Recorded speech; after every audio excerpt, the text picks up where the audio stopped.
और इसमें जम्मू कश्मीर की हम करने जा रहे हैं बात, जहां पर आतंक के खिलाफ सबसे बड़ा ऑपरेशन अब जारी है।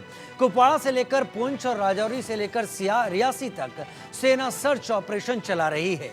जम्मू कश्मीर के जंगलों में सेना और जम्मू कश्मीर पुलिस उन पाकिस्तानी आतंकवादियों की तलाश कर रही है जो पाकिस्तानी सेना की मदद से घुसपैठ कर घाटी में दाखिल हुए हैं। कल सेना ने घुसपैठ की कोशिश कर रहे एक आतंकवादी को मार गिराया, जबकि 2 से 3 आतंकवादी घने जंगलों में जा छिपे। उनकी तलाश तेज कर दी गई है, लेकिन इस बीच ढेर किए गए आतंकवादी के पास जो हथियार मिले उससे साफ हो गया कि आतंकवादियों के मददगार चीन और पाकिस्तान हैं। आतंकवादी के पास टाइप 56 व एक असॉल्ट राइफल मिली है जो कि चीन में बनती है और पाकिस्तानी सेना इसका इस्तेमाल करती है। यानी साफ है कि हथियार आतंकवादियों को पाकिस्तानी सेना से मिले हैं या चीन ने हथियार मुहैया कराए। हालांकि अब सवाल है कि आतंक का इलाज आखिर क्या है और कैसे घाटी से इस आतंकवाद का सफाया होगा। आज इसी मुद्दे पर हम चर्चा करेंगे और कई खास मेहमान हमारे साथ जुड़ेंगे, लेकिन उससे पहले ये रिपोर्ट देखिए।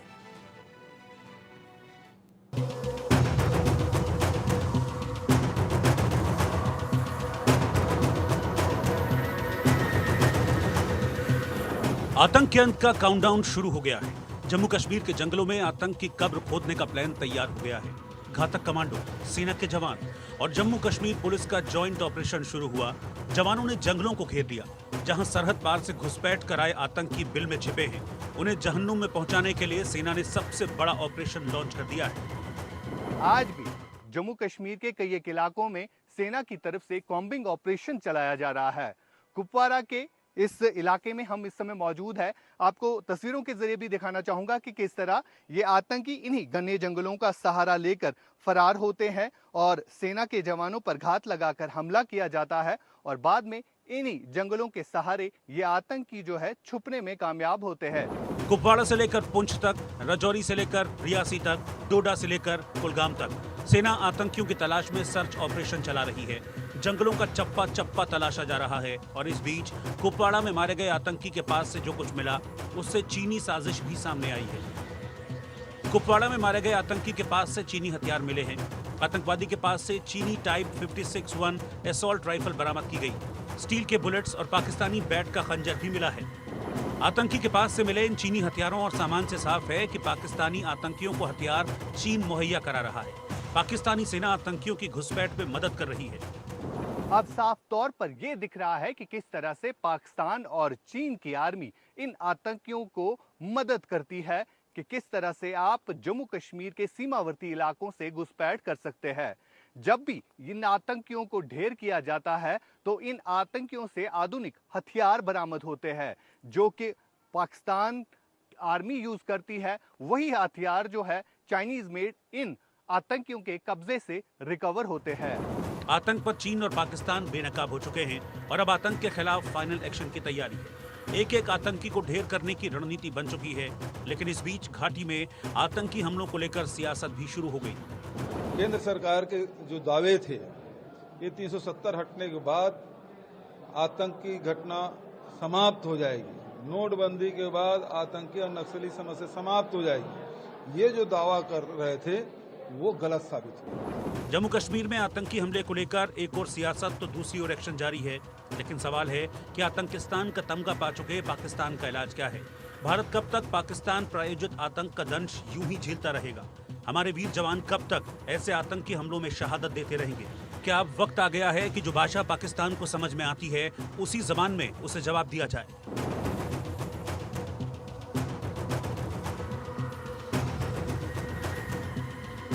Bureau report, India news.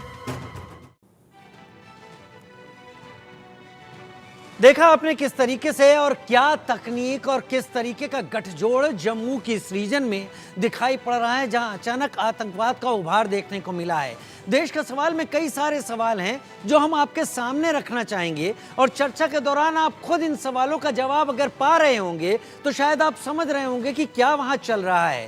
पहला सवाल देश का सवाल में, आतंकियों के पास चीनी राइफल आखिर कहां से आ गई? ये चीनी हथियार आखिर आतंकवादियों के पास से कहां आ गए? क्योंकि ये चीनी हथियार बंद तो चीन में रहे हैं, लेकिन जा पाकिस्तानी सेना के पास रहे हैं, फिर ये आतंकवादियों के पास कैसे आ रहे हैं? दूसरा सवाल, आतंकवादियों के भेष में पाकिस्तानी सेना की क्या ये घुसपैठ है? क्या ये आतंकवादी नहीं, आतंकवादियों की वेशभूषा में पाकिस्तान के रेगुलर्स हैं? ये एक बड़ा सवाल है जिस पर सोचना चाहिए। और क्या एक और सर्जिकल स्ट्राइक का वक्त आ गया है? आतंक के गढ़ में घुसकर प्रहार अब नहीं तो कब, ये चौथा सवाल है हमारा। क्या पहला सवाल ये इससे पहले का कि क्या एक और सर्जिकल स्ट्राइक का वक्त तो नहीं आ गया, और दूसरा, आतंक के गढ़ में घुसकर क्या अब प्रहार करने का वक्त तो नहीं आ गया है? मेरे साथ मेरे सहयोगी इस वक्त जुड़ गए हैं, अजय जांडियाल, मेरे साथ खास मेहमान भी इस वक्त जुड़े हैं। लेकिन पहले अजय, हम आपका रुख कर लेते हैं। जो कुछ भी अजय इस वक्त जम्मू कश्मीर, पीर पंजाल के इस तरफ और पीर पंजाल के उस तरफ, यानी दोनों तरफ जो इस वक्त हालात हैं, क्या ये हालात टेररिस्ट एक्टिविटी की तरफ इशारा करते हैं, या फिर ये हालात परेशान घबराए हमारे पड़ोसियों के उन कोशिशों की तरफ इशारा करते हैं जो भारत को किसी तरीके से इस रीजन में एक बार फिर से उलझाना चाहते हैं, और साथ ही इंटरनेशनली ये मैसेज देना चाहते हैं कि ये रीजन तो वोलेटाइल है, इस रीजन में तनाव है? अजय, देखिए राजीव, एक चीज को हमें समझना होगा कि जम्मू कश्मीर में लगभग 3 दशक से ज्यादा समय से पाकिस्तान की तरफ से हर वो कोशिश की गई है, और या फिर ये कहेंगे कि 1947 से लेकर आज तक पाकिस्तान ने एक बार नहीं कई बार युद्ध के जरिए, लड़ाई के जरिए, युद्ध विराम का उल्लंघन करके और आतंकवाद के जरिए कई बार यहाँ पर अपना काबिज होने की कोशिश की। नहीं हो पाया, पाकिस्तान को मुंह की खानी पड़ी, क्योंकि पाकिस्तान जो चाहता है वो हो नहीं सकता। दूसरी चीज, जब आतंकवाद के जरिए पाकिस्तान ने लगभग 35 साल पहले कोशिश की और पहले कश्मीर में कश्मीरी पंडितों पर, हिंदुओं को वहां से उन पर हमला करवाया कवाली का नाम देके, और वो पाकिस्तानी सेना के जरिए, वैसे ही प्रयास पाकिस्तान की तरफ से आज भी किए जा रहे हैं। आज अंतर्राष्ट्रीय समुदाय भी कहता है कि कश्मीरी पंडितों के साथ उस वक्त जो हुआ वो पाकिस्तान द्वारा किया गया था, और उसे कश्मीरी पंडित समाज जो है उसे आज तक झेल रहा है। वही प्रयास अब ये कहा जा सकता है कि जो आतंकी गतिविधियों के साथ साथ अब पाकिस्तानी अपने एसएसजी कमांडोज को भेज रहा है, लाइन ऑफ कंट्रोल पर हो या अंदर हो, जो हमले हो रहे हैं वो कहीं ना कहीं पाकिस्तानी सेना का काम है। इसमें आतंकी इतना दम नहीं रखते, और इसीलिए आप देखें तो लगातार पुंछ हो, राजौरी हो, रियासी हो, कठुआ हो, डोडा हो, वहां तमाम जगह पर आतंकी हमलों को जब अंजाम दिया गया तो उसमें पाकिस्तानी सेना अगर साथ ना हो, आतंकी ये कर नहीं पाते। दूसरी चीज, चीन अगर इनका साथ ना दे तो इस तरह के हथियार, इस तरह के गैजेट्स, इस तरह का कम्युनिकेशन सिस्टम इनके पास नहीं आ पाता, जिसे आज ट्रेस करने में सुरक्षा बलों को दिक्कतें आ रही हैं।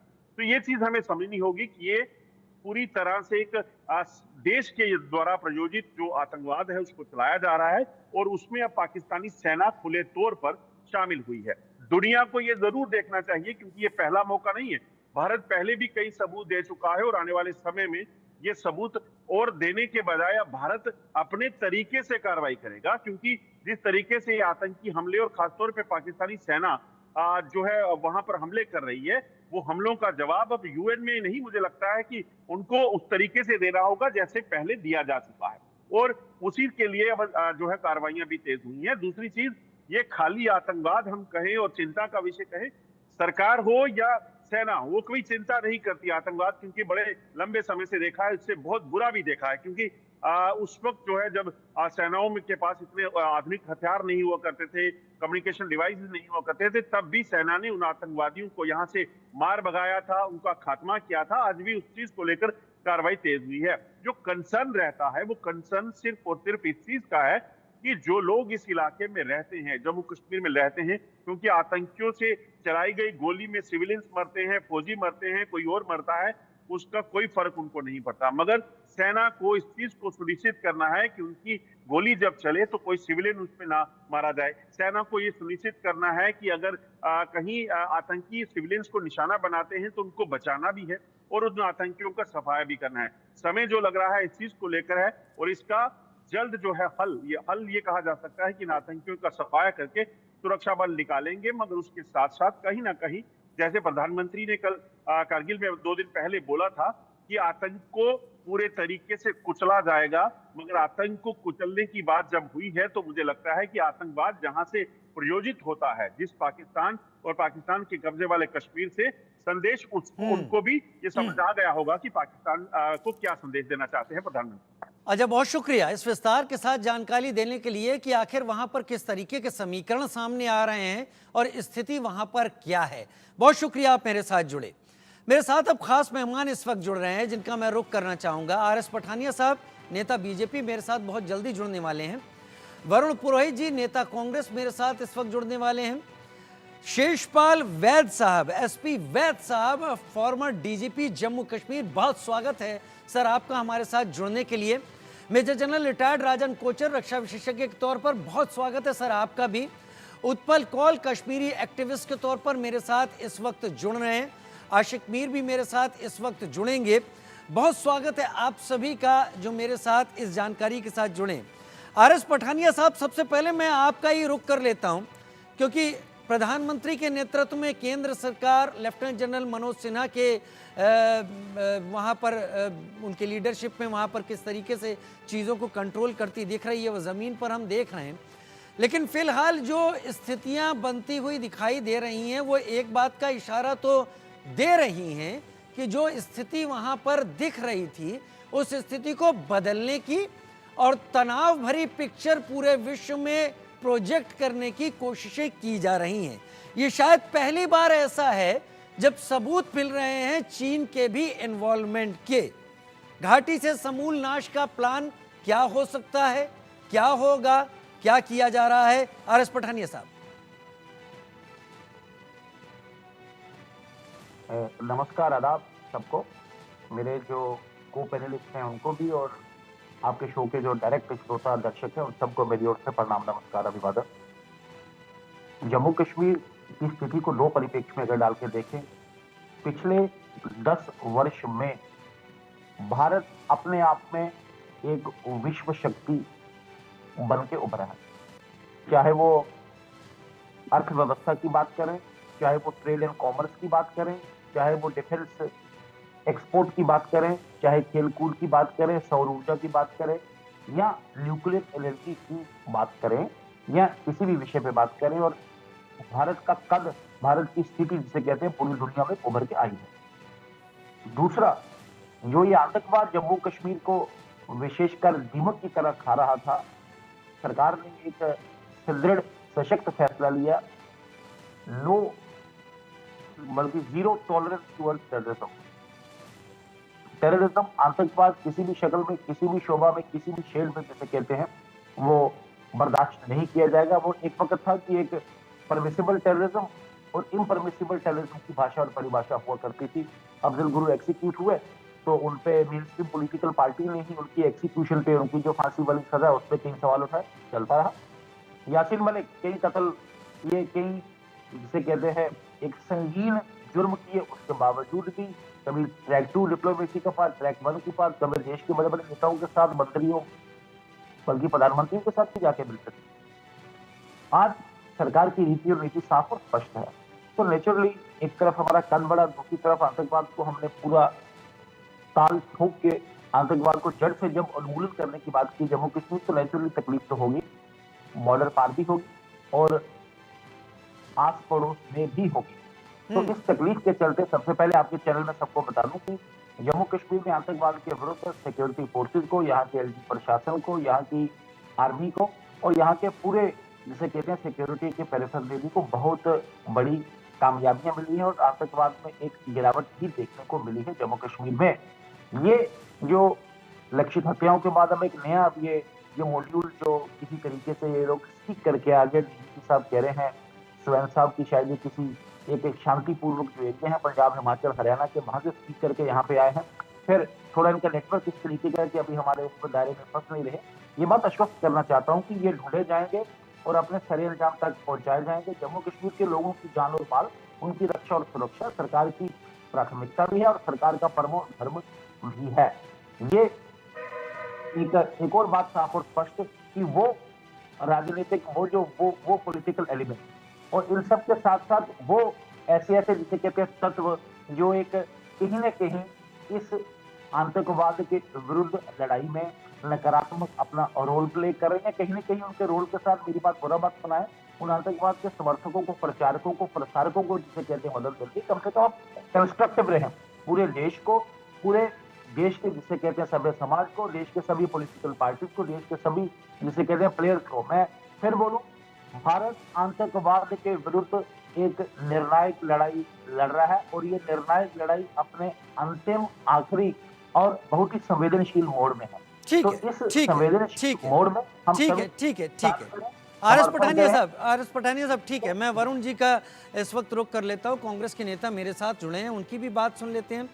वरुण जी, जैसा यहाँ पर अभी आर एस पठानिया साहब कह रहे हैं, क्या यही बात आपको भी लगती है कि भारत आतंकवाद के खिलाफ जो लड़ाई है उसमें निर्णायक मोड़ पर है, ये अपने अंतिम दौर पर है और लिहाजा इस तरह की चीजें सामने आ रही हैं?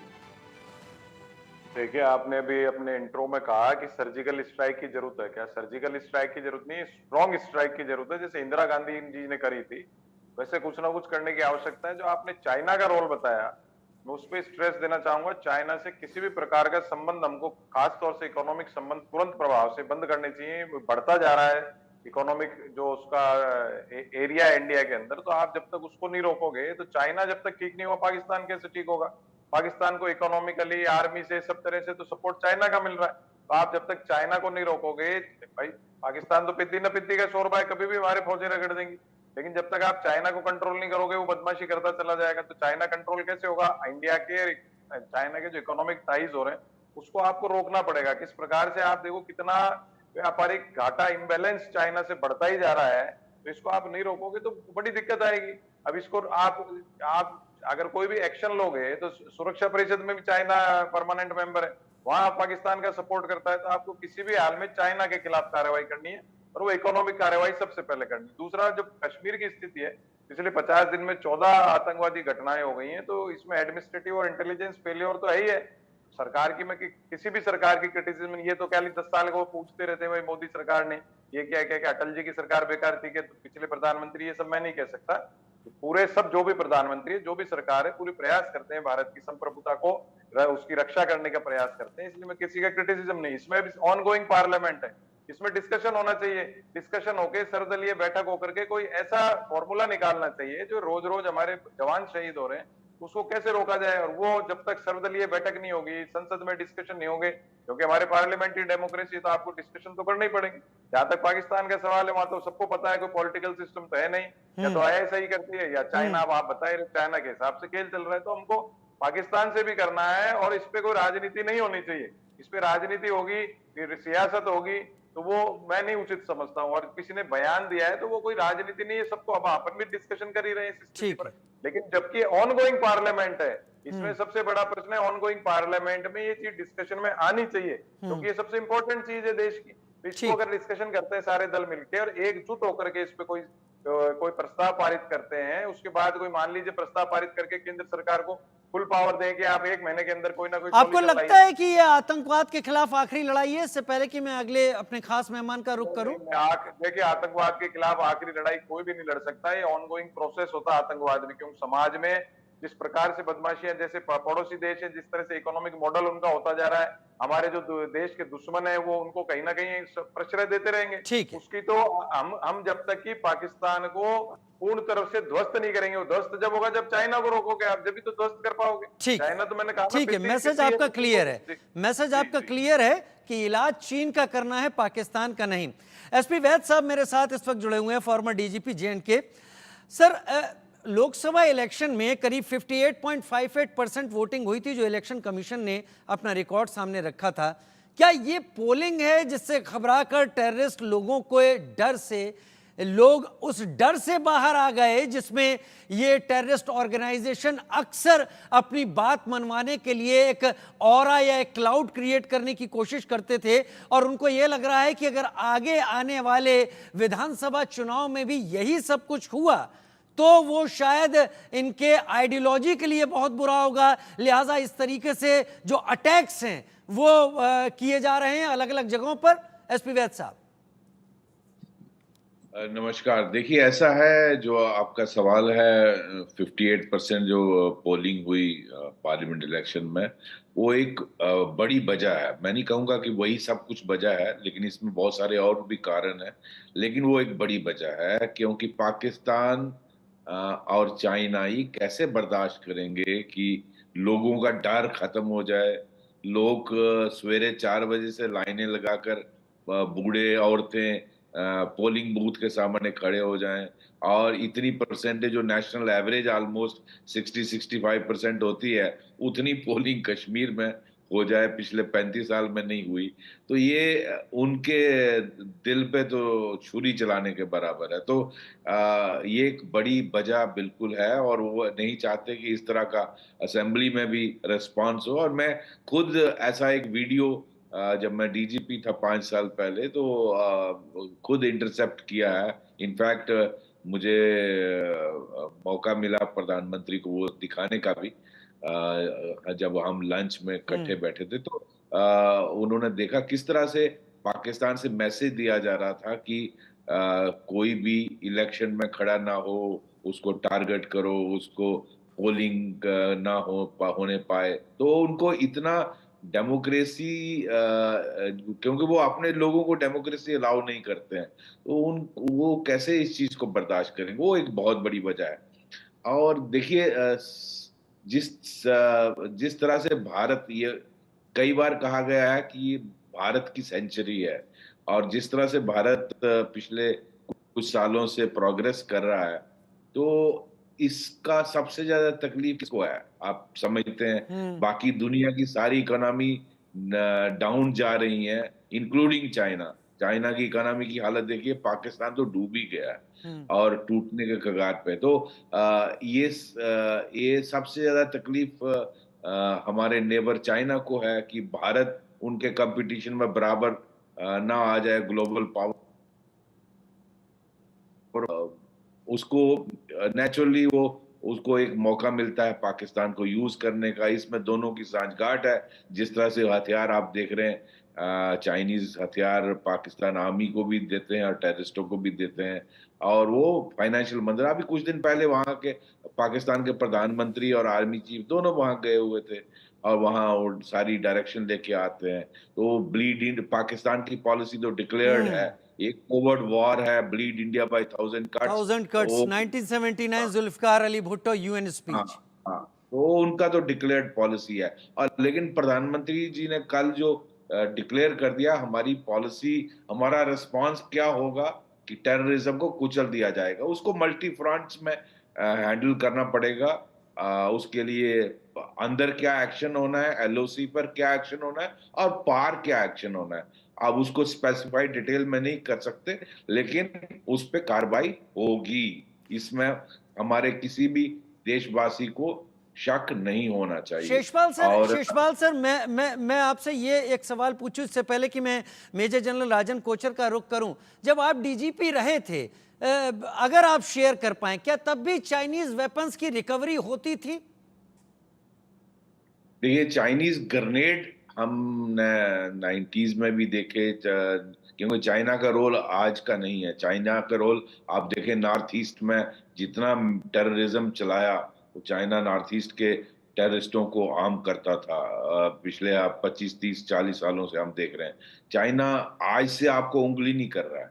आज उसका रोल थोड़ा डिफरेंट हो गया है, लेकिन ऐसा नहीं है कि इंडिया को वो हमेशा आपके खिलाफ रहा है। अब मैं सरप्राइज्ड हूं कि हम वन चाइना पॉलिसी को कैसे एक्सेप्ट करते हैं। चाइना ने इस तरह से तिब्बत को कब्जा किया, और जबरदस्ती आप उनको, उनका कल्चर खत्म कर दिया, उनको कुचल दिया। और किस तरह से आप आए दिन देखते हैं कि यहाँ बॉर्डर पे एलएसी पर किस तरह से उंगलबाजी करता रहता है। तो उसका आप देखिए, भारत को जो परमानेंट सिक्योरिटी काउंसिल का मेंबर जब भी बनने का प्रपोजल आता है, उसको तकलीफ होती है। जब आप टेररिस्ट डिक्लेयर करते हैं किसी को ग्लोबल टेररिस्ट, तो उसमें वो बीटो लगाता है। तो चाइना को तो बहुत बड़ी तकलीफ है आपसे, और हम उनके साथ ये जो है ट्रेड और वो हर चीज करते हैं $100 बिलियन का।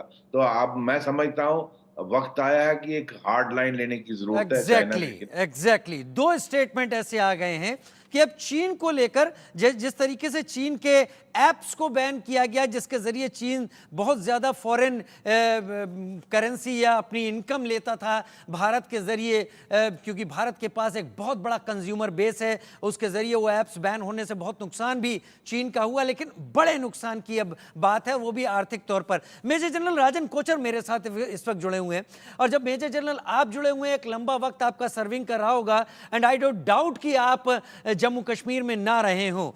मेरा सवाल आपसे सीधा, चीन और पाकिस्तान की जो मिली भगत सामने आ रही है, इस आतंकवाद के उभार के पीछे केवल पाकिस्तान को मैं जिम्मेदार नहीं कह सकता, क्योंकि पाकिस्तान जिस हालत में आज की दौर में है, उसकी तो नफरी उसकी आर्मी की इतनी नहीं है कि वो अपने सारे सेक्टर पर प्रॉपर तरीके से फोर्स लगा पाए और टीटीपी से भी मुकाबला कर पाए। क्या एलएसी पर भारत की आर्मी ने जिस तरीके से चीन को कड़ा जवाब दिया और अपनी मौजूदगी दर्ज कराई, जिससे चीन एलएसी पर परेशान है गलवान के इंसिडेंट के बाद, लिहाजा चीन ने पाकिस्तान को बैक करते हुए ऐसे इंसिडेंट, ऐसे फनी एडवेंचर जम्मू कश्मीर, खास तौर पर जम्मू रीजन पे कराने की कोशिश की, जिससे भारत परेशान होकर यहां पर अपनी फोर्स का रुख करे और चीन को आराम मिले। मेजर जनरल राजन कोचर, क्या ऐसा हो सकता है या है? देखिए, मैं 2 बार जम्मू एंड कश्मीर में पोस्टेड रहा हूँ, और मुझे वहाँ के एंड स्पेशली जब टेररिज्म एक अपनी पीक पे था, जब आप जानते हैं कि 94 से 98 तक जो 2 टेन्योर्स रहे हैं मेरे वहाँ पे, तो अभी हम ये सिचुएशन अपना देख रहे हैं। देखिए, आपको अंडरस्टैंड करना पड़ेगा कि आज पाकिस्तान को स्टेबिलिटी कौन दे रहा है। अभी हाल ही में एक आईएमएफ लोन $7 बिलियन का पाकिस्तान को सैंक्शन हुआ है। अब यूनाइटेड स्टेट्स का भी आपको रोल भूलना नहीं चाहिए, क्योंकि भारत के साथ यूनाइटेड स्टेट्स अच्छे रिलेशन रखता है। साथ साथ उसने पाकिस्तान को एफएटीएफ की लिस्ट से भी बाहर किया है, और उसके बावजूद आज हम देख रहे हैं पाकिस्तान किस तरीके से टेररिज्म को सपोर्ट कर रहा है, और हमारे बॉर्डर्स में इन्फिल्ट्रेशन हो रही है, और इतना एक 50 से ऊपर का ग्रुप ऑलरेडी इन्फिल्ट्रेट कर गया है। और ये जुलाई के महीने में हमने देखे हैं कि इतने सारे इंसिडेंट्स हुए हैं हमारे इंडियन आर्मी के फोर्सेस के अगेंस्ट। और चाइना की इन्वॉल्वमेंट देखिए, आज जो पीओके में है, चाइना एक बहुत बड़े तरीके से पीओके में ऑलरेडी आ चुका है। जो उसके इसको मिसाइल बेसिस हैं गिलजित बल्किस्तान में, वो कोई जानकारी जो है वो सबको है, और चाइना ने अपनी सोल्जर्स भी वहाँ पे तैनात किए हुए हैं, उनके मिसाइल बेसिस भी हैं, और एक आर्टिफिशियल इंटेलिजेंस का ग्रुप चाइना ने बनाया है पाकिस्तान के लिए। और ये जो भी हम टेक्नोलॉजी अभी देख रहे हैं, आप 2 साल पुराने की एक न्यूज़ है कि एक पाकिस्तान आर्मी का एक डेलीगेशन चाइना गया था, और वहाँ पे पूरी आर्टिफिशियल इंटेलिजेंस ग्रुप का जो ट्रेनिंग हुई थी, उसके बाद चाइना ने मदद की है पाकिस्तान आर्मी को वो ग्रुप को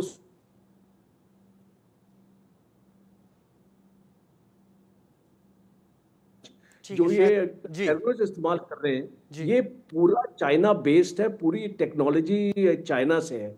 अब चाइना के अगेंस्ट आप क्या एक्शन कर सकते हैं? अब आप देखिए, इट्स नॉट पॉसिबल, बिकॉज हमारी जो फौज तकरीबन 11 लाख के करीब है आज की डेट में, पाकिस्तान की फौज 6 लाख है, और चाइना की फौज 18 लाख है।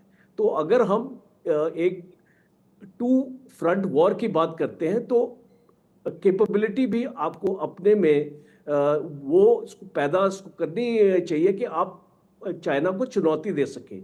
दूसरा, $133 बिलियन का लास्ट ईयर ट्रेड चाइना के साथ हुआ है।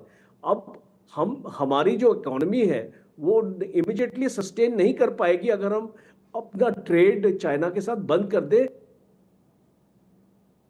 और तभी भारत चाइना के साथ इतनी कन्फ्रंटेशन नहीं करना चाहता इस स्टेज में। आपने देखा होगा डिप्लोमेटिक स्टेटमेंट्स भी जो भारत की आ रही है वो इतनी स्ट्रॉन्ग स्टेटमेंट्स नहीं है। और आपने वन चाइना पॉलिसी का जिक्र किया तो वो अभी दूर की बात है, इंडिया उसके पास जाएगा भी नहीं ऐसी कोई स्टेटमेंट देने के लिए। तिब्बत के ऊपर भी इंडिया ने ऐसी कोई स्टेटमेंट नहीं दी अभी तक जो चाइना को नाराज कर सके, क्योंकि बैकडोर डिप्लोमेसी जो है चाइना और इंडिया के बीच में चल रही है, बिकॉज इंडिया भी नहीं चाहता एक कन्फ्रंटेशन हो, एक लड़ाई हो। आपने हमारे प्राइम मिनिस्टर को सुना है that this is not a era of war, तो इसको मोदी जी भी नहीं चाहते कि लड़ाई के लिए हम इसको चल पड़े।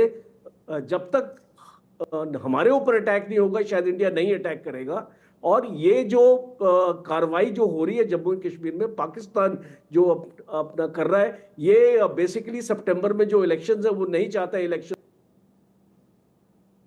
एक यूनाइटेड स्टेट्स की एडवाइजरी भी इशू हो गई है, उनने अपने नागरिक को बोला है कि जम्मू एंड कश्मीर में ना जाए। तो इस तरीके की माइलेज पाकिस्तान लेना चाह रहा है और एक दहशत इस एरिया में फैलाने की कोशिश कर रहे हैं, पर मुझे ऐसा लगता नहीं है ये इसमें इसको सक्सेस मिलेगा। अगर आप ये बॉर्डर एक्शन टीम की बात करें, ये 2-3-4 लोग हैं जो एक हिमाचल सेक्टर में जो अटैक हुआ है और हमने इनका एक टेररिस्ट मारा भी है। एक जॉइंट पाकिस्तान आर्मी का एक स्पेशल ऑपरेशंस ग्रुप है, एसओजी बोलते हैं, एसएसजी भी बोलते हैं उसको। ये इनके साथ टेररिस्ट के साथ मिलके ये एक बॉर्डर एक्शन टीम बनाते हैं और ये काफ़ी सालों से ये हो रहा है। ये पहली बार नहीं है कि ऐसी बैट ने जो ऐसा एक्शन किया। मेरे पास स्टैटिस्टिक्स है, 2017 में हुआ था, 18 में हुआ था, 19 में हुआ था, 20 में हुआ था, जिसमें हमने इनके काफ़ी लोगों को मारा भी है। और हमारी अपनी फौज की घातक प्लेटून होती है जो इसका इक्विवेलेंट है, और वो पाकिस्तान में जाके इस रावलकोट पे मैं समझता हूँ क्योंकि आप लोग सब सीनियर ऑफिसर्स हैं, सीनियर लोग हैं। ये चीज़ें कि हम क्या एक्टिविटी करने वाले हैं, ये चीज़ें कि हम जवाब कैसे देने वाले हैं, ये एडवर्टाइज देकर नहीं की जाती है। इस गंभीरता को मैं समझता हूं और आप लोगों के जवाबों में अगर वो दिखती है तो उसका सम्मान भी करता हूं। लेकिन उत्पल जी मेरे साथ इस वक्त जुड़े हुए हैं, कश्मीरी एक्टिविस्ट के तौर पर उत्पल जी जुड़े हुए हैं।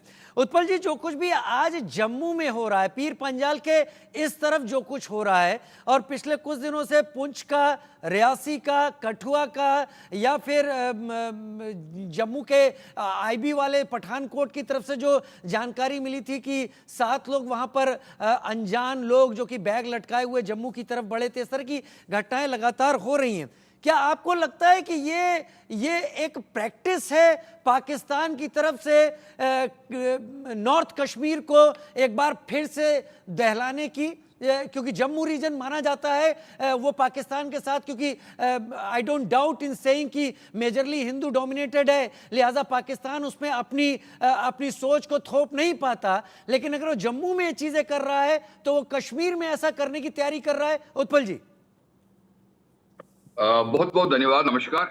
मैं आपको बता दूं कि कश्मीर में पिछले 2-3 साल से ऐसा लग रहा था कि हालात बिल्कुल बेहतर हो रहे हैं, इसलिए जो अभी लगभग 60%, 55% ये इलेक्शन हुआ, इतने लोगों ने पार्टिसिपेट किया, ओपनली कैंपेनिंग हो गई और पाकिस्तान को फॉर लास्ट 34 ईयर जो एक नैरेटिव उन्होंने बनाया था, उस नैरेटिव को डिफीट हो गया। जो वो एक इंडिपेंडेंस और इस्लामिक कश्मीर बनाने का जो सपना था पाकिस्तान को, जो उन्होंने कुछ लोगों को कश्मीर में भी उसका सपना दिखाया था, उसकी टोटली डिफीट हो गई। और अब जब कश्मीर में टूरिज्म भी ठीक ठाक हो रहा है और इन्वेस्टमेंट जो कश्मीर की डेवलपमेंट के लिए लगभग 50,000 करोड़ भी आ गए और लोगों को लग रहा है कि आप पत्थरबाजी नहीं है, आप कुछ नहीं है, ये बिल्कुल नॉर्मल लग रहा है कश्मीर में। अभी मैं 12 दिन कश्मीर में था और मैं कुपवारा भी गया और बॉर्डर के इलाके भी मैंने देखे। जिस तरह से कश्मीर में चार चौबंद है, बहुत ही तरीके से सतर्क है हमारे सिक्योरिटी फोर्सेस, भारतीय सेना, सीआरपीएफ और जो बाकी एजेंसीज बहुत जबरदस्त तैनात है। अमरनाथ जी की यात्रा बहुत अच्छे से हो रही है। लगभग 6.5 लाख यात्रियों ने अभी तक यात्रा की है। तो वो जो पीस जोन अभी तक था, जहां पर ज्यादा कुछ आतंकवादी एक्टिविटियां नहीं हो रही थी, मोस्टली ये वैली और अराउंड वैली आतंकवादी घटनाएं होती थी, तो इन्होंने पुंछ, राजौरी, डोडा, रामनगर, रियासी इन ऐसे आइसोलेटेड जगहों को उन्होंने, जो पाकिस्तान के बॉर्डर के साथ में लगती है, वहां पर उन्होंने आइसोलेटेड तरीके से टारगेट शुरू किया। तो वो they are shifting their goal post, अपना गोल पोस्ट जो है वो शिफ्ट कर रहे हैं। लेकिन मेरा जो मानना है वो, क्योंकि मैं हम कोई 35 साल से पाकिस्तानी आतंकवाद से त्रस्त नहीं है। अगर हम पंजाब को भी मिला लें तो हम 45 साल से हम त्रस्त हैं पाकिस्तान से, और हमको कोई स्ट्रॉन्ग एक्शन लेनी पड़ेगी। they are Chinese are supporting them. Everybody knows that. China उनके साथ में है और चाइना उनको यूज कर रहा है, और पाकिस्तान को लग रहा है कि वो चाइना को यूज कर रहा है, क्योंकि उनको उनके आर्म्स, उनका फाइनेंशियल हेल्प और बहुत सारी चीजें हुई। अब ये देख लीजिए, एक जो अभी यूएस ने एक एडवाइजरी निकाली, और एडवाइजरी का मतलब होता है कि कोई भी अमेरिकन या उन कंट्रीज का, यूरोप के कई देशों ने एडवाइजरी दी है कि कश्मीर नहीं जाना है, नॉर्थ ईस्ट नहीं जाना है। उसका मतलब होता है कि अगर कोई अमेरिकन कश्मीर जाए और उनको कुछ हुआ, उनको किसी भी किस्म का इंश्योरेंस नहीं मिलेगा। और कश्मीर को पिछले 34 साल से जो मैं कैलकुलेट कर रहा था, लगभग 1 लाख करोड़ रुपए का नुकसान। और कश्मीर की जनता और कश्मीर के लोग जो टूरिज्म से जुड़े हुए हैं, जिनको टूरिज्म की नॉलेज है, उनको पता होना चाहिए, और उनको पाकिस्तान को बिल्कुल नफरत इस बात की करनी चाहिए कि उन्होंने हमारी रोजी रोटी पर कैसे लात मारी। क्योंकि कश्मीर में हर साल 4 से 5 लाख यूरोप और अमेरिका के टूरिस्ट आते हैं। मैं इसी पर आता हूं। वरुण पुरोहित जी, बीते साल की तुलना में जो घाटी की बात करें, मैं कश्मीर घाटी की बात कर रहा हूं, 17 से 18% ज्यादा यहां पर टूरिस्ट आए हैं, जिसमें फॉरेन टूरिस्ट भी इसमें शामिल हैं। क्या इससे आपको लगता है कि इंटरनेशनली जो संदेश जा रहा था वो पाकिस्तान और टेररिस्ट के वर्जन को कमजोर करता था, लिहाजा ये सारे आतंकवादी हमले एक साथ फॉरेन एजेंसीज के जरिए चीन, पाकिस्तान और टेररिस्ट का मिली भगत के तौर पर बढ़ाए गए हैं? क्या आप ये मानते हैं? मैंने तो शुरुआत में कहा, इकोनॉमिक, जब तक वर्ड मैंने यूज किया इकोनॉमिक्स, इकोनॉमिक को जब तक आप नहीं ठेस पहुंचाओगे, वो भी इकोनॉमिक वॉर ही कर रहे हैं। इससे क्या हो रहा है, विदेशी पर्यटक नहीं आएंगे, इकोनॉमिक लॉस होगा भारत को। मैंने यही स्ट्रेस किया, आप जब तक चाइना से इकोनॉमिक इम्बैलेंस को कम नहीं करोगे, आप ठीक है, आप इमीडिएट, कोचर साहब ने बताया भाई नहीं कर पा रहे हो, आप थोड़ा थोड़ा करो। हर 2 महीने में, 3 महीने में से डरने की क्या बात है चाइना से? अगर आप चाइना से बिजनेस बंद कर दोगे तो आपको डर किस बात का है? जरूरी थोड़ी हम चाइनीज लाइट से ही बैठे रहेंगे, चाइना से कोई इंपोर्ट मेडिसिन की जो रॉ मटेरियल आता है उसी से आप करोगे। ऑल्टरनेट बनाइए, बंद करिए। आपको 10 साल तक बैठे रहोगे, जब तक चाइना आपका कितना नुकसान कर चुका होगा। चाइना बांग्लादेश में घुस गया, बर्मा में घुस गया, मालदीव में घुस गया, श्रीलंका में घुस गया, इंडियन ओशन में जहां कोई विदेशी जहाज आने से डरता था, आज वहां घुसता जा रहा है। तो हमको उसको तो रोकना ही पड़ेगा। जब तक आप चाइना को नहीं रोकोगे, पाकिस्तान तो पिद्दी है, मैं कह रहा हूँ चाइना पिद्दी है, इसको कभी भारतीय फौजें खत्म कर सकती क्या? भाई भारतीय फौज ने तो कश्मीर में भी आतंकवादियों के खिलाफ एक फोर्स बनाई हुई है, लद्दाख के लिए भी अलग फोर्स बनाई हुई है। तो सेना का तो सब काम तैयार है, ये हमको देखना है, पॉलिटिकल लोगों को देखना है। मैंने कहा फिर संसद ऑन गोइंग है, इस पे डिस्कशन होना चाहिए कश्मीर की आर्थिक रूप से हमला करना होगा। मैं आता हूं आर.एस. पठानिया साहब, आपका भी रुख करूंगा। एसपी वैद साहब, आपने तो बड़े लंबे समय तक जम्मू कश्मीर को नजदीक से देखा है, लेकिन पिछले कुछ दिनों में जो पर्यटन पर, जो टूरिज्म पर ये एक बड़े हमले करने की जो कोशिश हुई, जैसा अभी वरुण पुरोहित भी बता रहे थे कि आर्थिक रूप से हमारी नाकेबंदी करने की कोशिश की जा रही है, क्या आपका अनुभव कहता है कि इन हमलों से टूरिज्म पर असर पड़ेगा, या जम्मू कश्मीर की जो इकोनॉमी बैक ऑन ट्रैक आ रही थी उसको तोड़ने की कोशिश की जा रही? क्योंकि जो मेरी जानकारी है, गुलमर्ग में जो घोड़े वाले हैं वो भी टूरिज्म के चलते एक दिन में 3-3 हजार रुपए तक कमाना शुरू कर चुके थे।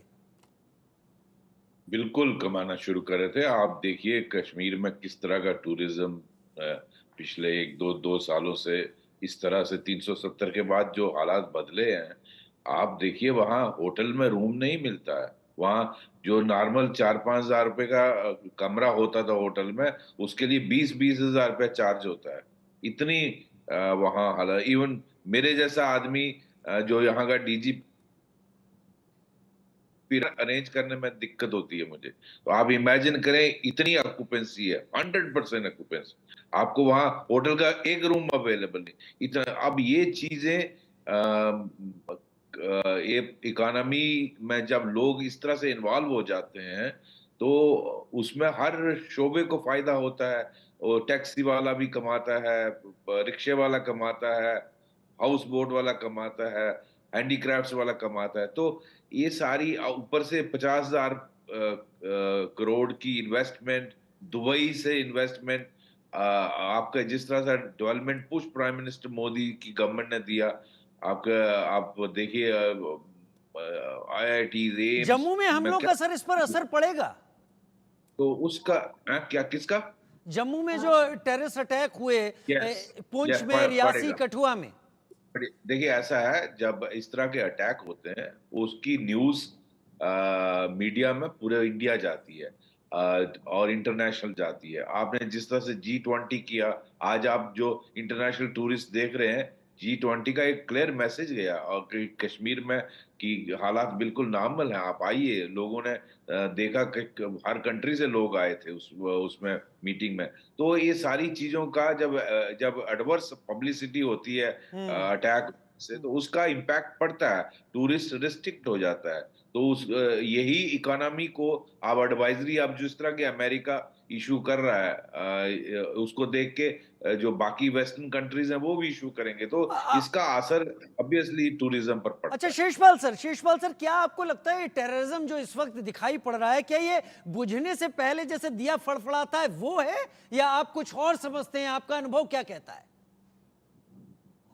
देखिए ऐसा है, टेररिज्म जो मेरा ये मानना है कि पाकिस्तान में जब तक पाकिस्तान तो एक टेररिज्म की फैक्ट्री है, वो the only thing they produce is terrorist. तो आपका वो अनफॉर्चुनेटली नेबर है, उधर से चाइना है, उसकी शय है, उसकी मदद है, उसके पैसे हैं, उसकी ड्रोन्स हैं, उसके हथियार हैं। और पाकिस्तान की फौज भारत की फौज से लड़ सकती नहीं, उनमें क्षमता नहीं है। उन्होंने 65 में भी देखा, 71 में दुनिया का सबसे बड़ा सरेंडर किया, और कारगिल में आपने देखा भारत की फौजों ने कैसे उनको उधेड़ा। इतनी हाइट्स पे उनकी रेगुलर आर्मी बैठी हुई, उसके बावजूद भारत की सेना ने कैसे उनको उधेड़ा। हालांकि गवर्नमेंट ऑफ इंडिया की डायरेक्शन थी कि आपने LOC क्रॉस नहीं करनी है एयरपोर्ट्स। तो इस स्थिति में जब आपको मालूम है कि ऊपर बैठे हुए हैं और आपके लिए 100% डेथ है, मैं सैल्यूट करता हूं भारत की फौज के उन अफसरों और जवानों को जिन्होंने उस मौत के सामने परवाह नहीं की और अपनी जान की कुर्बानी दी। सर आपने एक बड़ी अच्छी बात कही, मैं बुरा मत मानिएगा, इस पर मेरे दिल में सवाल बहुत पहले से था। आपने कहा कि गवर्नमेंट ऑफ इंडिया ने कहा था LOC क्रॉस नहीं करनी थी। क्या ये भारत की बहुत बड़ी गलती थी सर? मैं तो मानता हूं उस वक्त के हालात थे, शायद उस वक्त के honourable prime minister late mister Vajpayee, उन्होंने सोचा कि लिमिटेड वॉर है, इसको वॉर नहीं कहा गया, लिमिटेड कॉन्फ्लिक्ट कहा गया, तो उसको फुल फ्लैज्ड वॉर नहीं माना गया कारगिल को। तो उसमें वो नहीं चाहते थे कि ये फुल फ्लैज्ड वॉर हो जाए। शायद उनके इस फैसले के पीछे, कैबिनेट के इस फैसले के पीछे ये दिमाग में रहा होगा। लेकिन अगर क्रॉस कर लेती सर तो आज हालात दूसरे होते, मानते हैं आप? बिल्कुल बिल्कुल, मैं मानता हूं। बड़ी बात कह रहे हैं वैद साहब। मैं मेजर जनरल राजन कोचर, जंगलों में टेररिस्ट हैं, जम्मू कश्मीर के जंगलों को, जम्मू कश्मीर की टेरेन को आप दो लोगों से ज्यादा बेहतर कोई नहीं समझ सकता। शेषपाल वैद सर मेरे साथ हैं और आप हैं, बहुत बेहतर समझ रहे होंगे। मेरा सीधा सा सवाल है, ये टेररिस्ट बैठे हुए हैं या पाकिस्तानी रेगुलर्स हैं टेररिस्ट के भेष में, ठीक उसी तरह से जैसे कारगिल की पहले पाकिस्तानी आर्मी आकर तोलोलिंग पर या टाइगर हिल पर आकर बैठ गई थी? देखिए, अगर हम कश्मीरी मिलिटेंट्स या टेररिस्ट की बात करें, तो हमने ये पहले भी देखा है और हमारा पास एक्सपीरियंस रहा है कि उनमें इतनी क्षमता नहीं है फौज का सामना करने के लिए। और जब भी एनकाउंटर्स हुए हैं, लंबे हुए हैं, और उनको हमने स्ट्रेटजी लेके आए हैं जिसको बोलते हैं शूट एंड स्कूट। इसका ये मतलब है कि फौज दागो के और साथ भूल जाओ। हाँ, ये इसको उलझना नहीं चाहते फौज के साथ। ये पहले अपना फायर करेंगे, 2-3-4 अपनी कैजुअलिटीज हो जाएंगी फौज को, और ये भाग जाएंगे। तो इसीलिए अभी जो, और इनकी जो ट्रेनिंग भी है, अब आप देखिए जंगलों में महीने से ये लोग रुके हुए हैं और इनको लोकल सपोर्ट भी बहुत मिल रहा है। तो जो हमारा मेन फोकस होना चाहिए, ये जितना भी लोकल पॉपुलेशन है जो इनको सपोर्ट कर रही है, हमारे अपने लोग हैं जो गद्दारों की तरह अपना काम कर रहे हैं, और इनको पूरा इसको लॉजिस्टिक सप्लाई इसको मिल रहा है। और हाल ही में हमने ऐसे काफ़ी लोगों को पकड़ा भी है, और ये एनिमी एजेंट एक्ट भी निकला है उसके लिए कि भाई इसके अब स्ट्रॉन्ग एक्शन हमको इसको लेना है, बिकॉज एनिमी एजेंट एक्ट में या तो उम्र कैद है या तो फांसी है, तो और कोई उसमें पनिशमेंट ही नहीं है। तो इससे एक डेटरेंस मिल रहा है। बट हमको अपनी जो ये एरियाज हैं, हमको अपना इंटेलिजेंस का अपना सिस्टम है, उसको हमको उसको मजबूत करने की मजबूत करना होगा। और मेरे ख्याल से, मेरी भी जानकारी है कि आर्मी का वो नेटवर्क शायद कहीं वो कहीं लूज हुआ है, ढीला पड़ा है। आरएस पठानिया, सीज फायर हम इस वक्त चल रहा है भारत पाकिस्तान के बीच में, ये सीज फायर क्या हमारे हाथ रोक रहा है? क्योंकि पाकिस्तान तो नॉन स्टेट एक्टर्स कह के अपने हाथ झाड़ लेता है और कर वही रहा है जो पाकिस्तान चाहता है। हम क्यों ढो रहे हैं सीज फायर को? जी, ऐसा है कि मैंने कहा कि एक निर्णायक लड़ाई भारत आतंकवाद के विरुद्ध लड़ रहा है, जिसका बहुत बड़ा मैं सबूत आपको इस बार रोकना का नहीं चाहता, लेकिन ये क्यों नहीं माना जाता है कि एक भी ड्रोन अगर एलओसी पार करके इधर आता है तो वो सीज फायर वायलेशन है, एक भी टेररिस्ट इधर आता है तो वो सीज फायर वायलेशन है। बंदूकों का गरजना या खामोश होना, यही क्यों सीज फायर से जोड़ा जाता है? जी, मैंने कहा आपको, आपकी बात बिल्कुल ठीक है। पाकिस्तान बार बार इस सीज फायर का उल्लंघन भी कर रहा है, और इस सीज फायर जो डिक्लेरेशन है दोनों तरफ से बाइलेटरल, इसका नाजायज फायदा भी कर रहा है। मैं आपको बता दूं कि इस बार का जो केंद्र सरकार ने जो बजट इस बार पास किया है, सबसे बड़ी जो एलोकेशन 4,54,000 करोड़ का जो एलोकेशन है वो डिफेंस को दिया गया है। इसका मतलब कि मैंने कहा कि भारत के नागरिकों की रक्षा और सुरक्षा सरकार के लिए प्राथमिकता है। अब जो एक सेंटिमेंट उभर के आ रहा है, जैसे आप बता रहे हैं, इस सेंटिमेंट में डिटेल मैं आपको बता दूं कि सबसे पहले किस स्तर पे, किस लेवल पे, और किस, जिसे कहते हैं एक वजन का, किस वेट का, किस दिशा के कदम उठाए जाने, मैं आश्वस्त करना चाहूंगा पैनल को और दर्शकों को भी कि हर लेयर पे, हर दिशा पे, हर स्तर पे और हर वजन के, जिसे कहते हैं, चलिए, वो बहुत कदम अच्छा, उठाए जाएं। कदम उठाए जाएंगे। एक मैंने बार कहा हमारे यहाँ दर्शक पे भी आश्वस्त हो जाएंगे। एसपी वैद सर, पाकिस्तान कौन सी भाषा समझता है? आपका लंबा अनुभव रहा है। Pakistan, Pakistani rangers, Pakistani army, Pakistani think tank या आईएसआई, ये कौन सी भाषा समझते हैं और हम उस भाषा में बात क्यों नहीं करते? देखिए, पाकिस्तान को मैं कहता हूँ रोग स्टेट है, और वहाँ सारा कुछ रावलपिंडी से चलता है।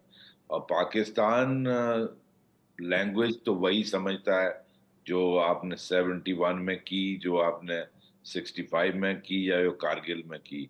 उसको जब तक उनकी आर्मी को हिट नहीं करोगे, जब तक उनके अंदर नहीं हिट करोगे, they don't understand, they have no moral.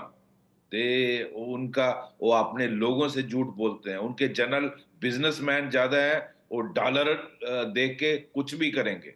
वो चाहे डॉलर चाइना दे दे या USA they they.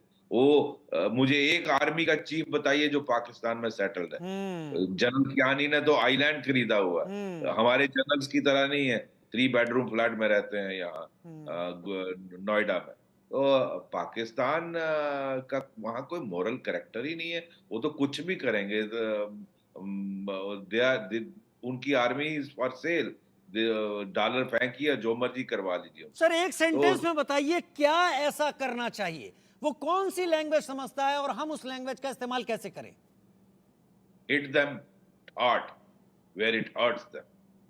Exactly. Hit them and hit them hard where it difficult, where it gives them problem. और पाकिस्तान को इस लैंग्वेज को समझाने में अगर हमें वक्त लग रहा है तो बिना किसी दिक्कत के ये कहना होगा कि कहीं बहुत तैयारियों में ही कोई खोट है, क्योंकि ये बड़े अधिकारी अगर सीधा इशारा कर रहे हैं तो हल उसी